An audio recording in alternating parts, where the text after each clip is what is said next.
Hey guys, it's Tamara Bennett from Southern Adornments Decor, and today we're going to be painting this beautiful Welcome with Flowers design. This was one of the new ones that we released this past week. Every Friday we come out with 5 brand new designs for you, and this week we decided to go with a theme that sort of was like something you could hang up any time of year. So the one in the top center was the best seller from those 5, and so that is why I'm painting that one live today. As you can see, it's got a beautiful buttermilk sort of background and some coral colored flowers and some bright green leaves. So we're going to be making that happen on this wood blank today. Okay, so we're starting off with this light buttermilk color, and we're just going to coat the background of this. Don't worry about the background. I know it might make you a little nervous to paint over all that laser etching, but you're going to be able to see it through the paint. Also, something I like to do when I'm painting a background like this is thin out my paint just a little bit.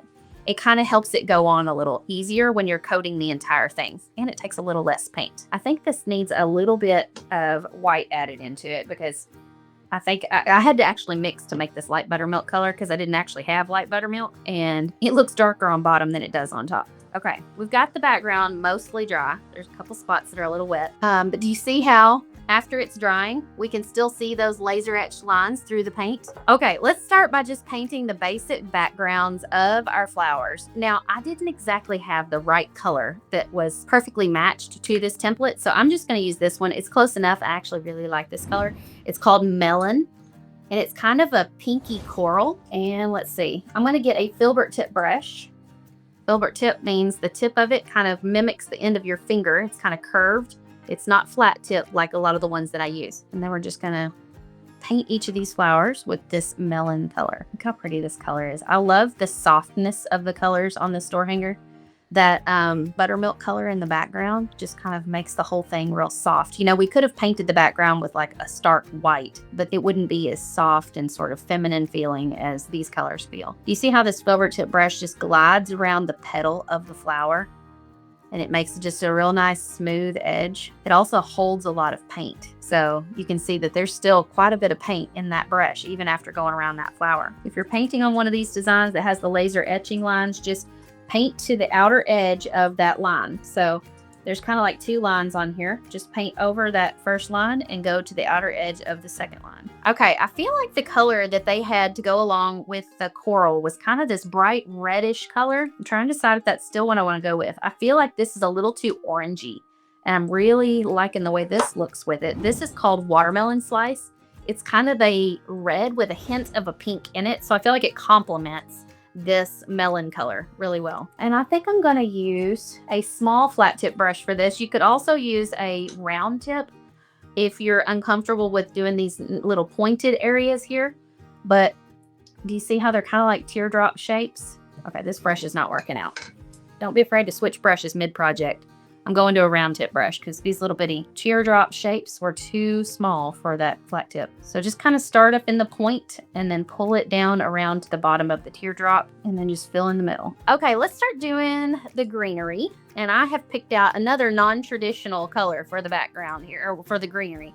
This is jewel green. It's a really soft sort of jewel tone green, and I thought it would complement these pinks and reds really well. Or the coral in the red. Okay, I'm trying to think what size brush I want to use for this. I kind of feel like old habits die hard. I want to go with a flat tip brush, but we'll see how this works out with these leaves. So this is a little bitty one. It's about 1/2 inch wide, and we're just going to paint in these leaves with the jewel green.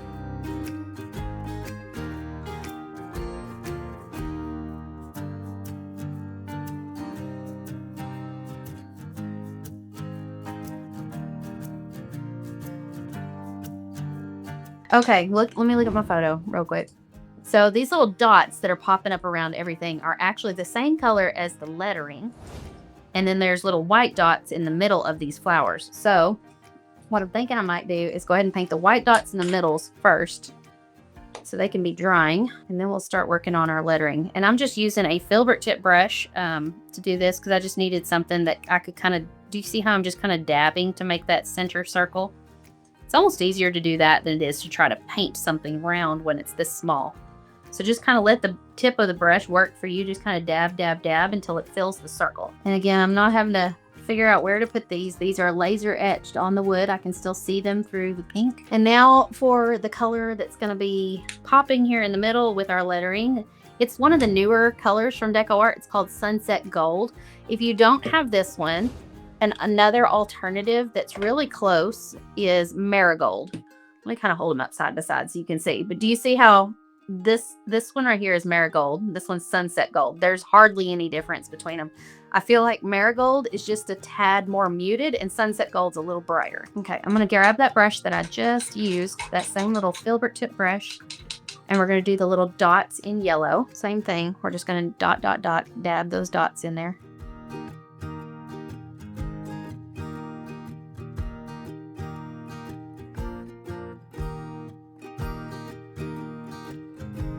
All right, I've got to dry this or I will have wet paint all up my arm trying to paint the lettering. So we're going to dry this, at least this bottom part first. Again, I'm using a filbert tip brush. This one is a smaller size. See how it's smaller than my finger? So that kind of give you a little bit of a reference for the size.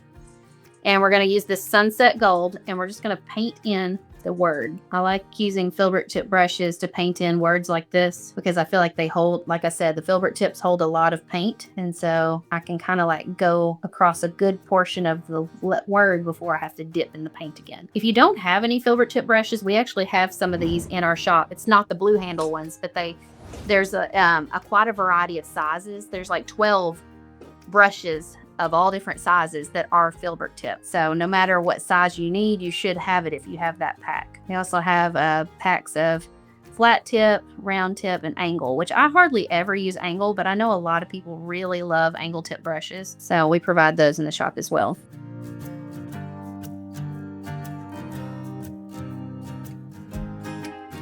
All right, there we go.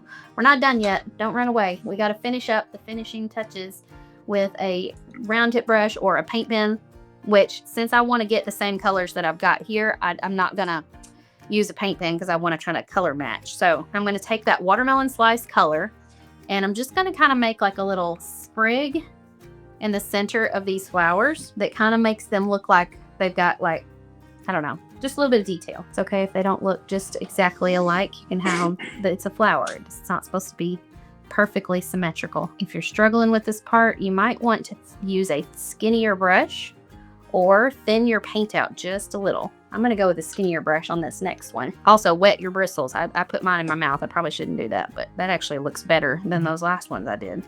Some brushes do better than others. So if you're not sure if your brush is a good one to use, test it out on like a piece of cardboard or a piece of paper and make like these little brush strokes and see how they look before you use them on your door hanger. Okay, and then these little flowers here also kind of have that sort of thing, and it kind of goes up from the bottom. Now I need a darker color of green. So instead of getting another color in my palette with the green, I'm just going to take a teeny, like a drop of black.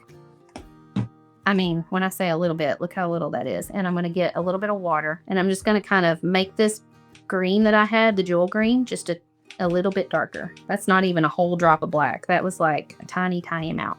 And then we're just going to take and kind of put this up the center of each petal. And I may actually use this to kind of trace that stem again also, so it kind of ties it all together.